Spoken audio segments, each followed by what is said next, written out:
Sejam muito bem-vindos a esta análise. Hoje a gente vai mergulhar direto num artigo pastoral fascinante que toca num ponto super delicado, sabe?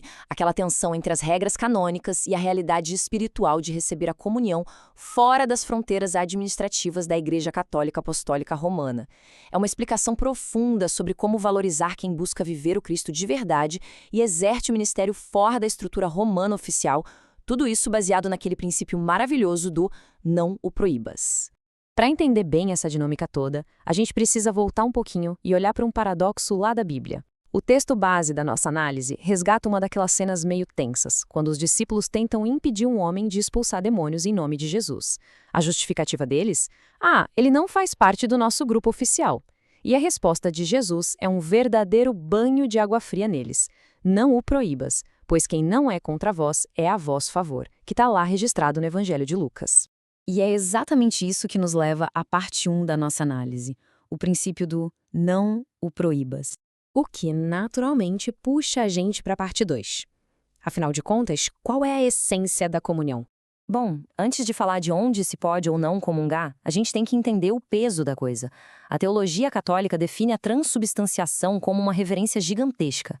A doutrina bate na tecla de que, de jeito nenhum, isso é só um evento simbólico. Não é só uma lembrança bonita na cabeça ou uma representação teatral de uma ceia que aconteceu lá atrás. É o momento exato onde a substância do pão e do vinho se torna de forma literal, real e substancial o corpo e o sangue de Jesus Cristo. Para ter uma ideia de quão sério isso é, dá uma olhada nos parâmetros definidos lá no histórico Concílio de Trento. Eles cravaram que, na Eucaristia, o Cristo total está ali presente. E quando eles dizem total, é total mesmo, o que engloba 4 elementos que não se separam de jeito nenhum. O corpo físico, o sangue derramado, a alma humana glorificada e a própria divindade infinita de Cristo. É a presença do Cristo vivo, sem tirar nem pôr. Legal, teologia profunda. Mas e a parte 3? O que o catecismo diz sobre tudo isso na vida real? Olha só que ponto crucial a gente encontra no Catecismo da Igreja Católica, lá no parágrafo 1399. O texto reconhece com todas as letras que as igrejas orientais, mesmo aquelas que não estão sob a asa administrativa do Papa de Roma, celebram a Eucaristia com muito amor e, o mais impressionante, possuem verdadeiros sacramentos. Ou seja, a graça está rolando ali de forma inegável, independente da burocracia administrativa. Agora a gente chega na parte 4, o direito canônico. Como é que essa teoria maravilhosa vira regra? Se a gente pegar o Cânone 844, mais precisamente no parágrafo 2º, a coisa fica super interessante. O documento mostra que existem, sim, possibilidades legalmente reconhecidas para receber sacramentos válidos fora daquela estrutura romana tradicional. A igreja é super prudente, óbvio, mas a porta para a graça não está fechada 7 chaves pela burocracia humana. Mas, claro, a gente precisa ver como isso funciona na prática sem virar bagunça. Tem 3 condições bem específicas que precisam ser cumpridas. Primeiro, tem que existir uma necessidade espiritual verdadeira. Segundo, precisa haver uma impossibilidade, seja física ou moral, de acessar um padre romano. E terceiro, a pessoa precisa manter aquele respeito absoluto pela fé católica no mistério da Eucaristia. Não dá para banalizar a hóstia, tem que reconhecer a presença real.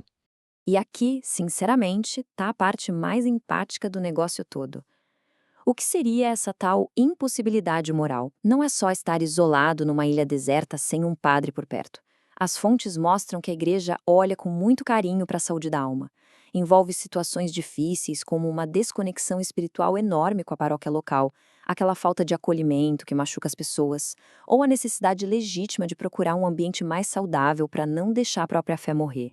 O que nos traz direto à parte 5 da análise, as igrejas nacionais e a grande questão da sucessão válida. Presta atenção nessa comparação porque ela resolve muita confusão que a gente vê por aí. De um lado, a Igreja Romana tem os sacramentos dela, totalmente lícitos e aprovados pelas regras internas. Do outro lado, tem as igrejas que mantêm a sucessão apostólica válida. Elas têm bispos ordenados direitinho e celebram com a intenção verdadeira de consagrar. O resultado? Os sacramentos delas são absolutamente válidos. Eles só são considerados irregulares pela jurisdição romana por uma quebra de vínculo burocrático. Ou seja, existe um abismo de diferença entre um sacramento ser irregular e ele ser inexistente. O pão lá é, de fato, o corpo de Cristo. Então, a gente aterrissa na parte 6, uma mesa, não uma cerca. A resolução pastoral disso tudo. Tem uma frase metafórica no artigo de origem que é simplesmente espetacular. Ela diz o seguinte: Jesus não criou a Eucaristia para ser uma cerca, mas uma mesa. Imagina só, não é para ser um muro com arame farpado, separando quem é puro de quem não é. É uma mesa grandona, onde ele mesmo é a comida, feita para matar aquela nossa fome espiritual gigantesca, com amor, e não um tribunal para julgar a gente por causa de fronteiras institucionais. O grande resumo da ópera aqui é que as regras canônicas existem e elas são super importantes para manter a coesão, claro, mas elas nunca devem servir para esmagar pessoas que estão buscando a Deus com sinceridade. A graça da comunhão é justamente esse abraço apertado entre uma doutrina forte e uma misericórdia que não tem tamanho. O Espírito Santo age livremente, muito além das cercas administrativas que a gente insiste em levantar. Então, para a gente encerrar essa nossa análise, eu deixo uma provocação para ficar na cabeça. A forma como a fé e as instituições espirituais estão sendo vividas hoje, elas estão servindo para construir uma cerca cada vez maior, para deixar os outros de fora, ou elas estão servindo para preparar uma mesa acolhedora onde o Cristo vivo possa de fato alimentar as pessoas. Fica a reflexão.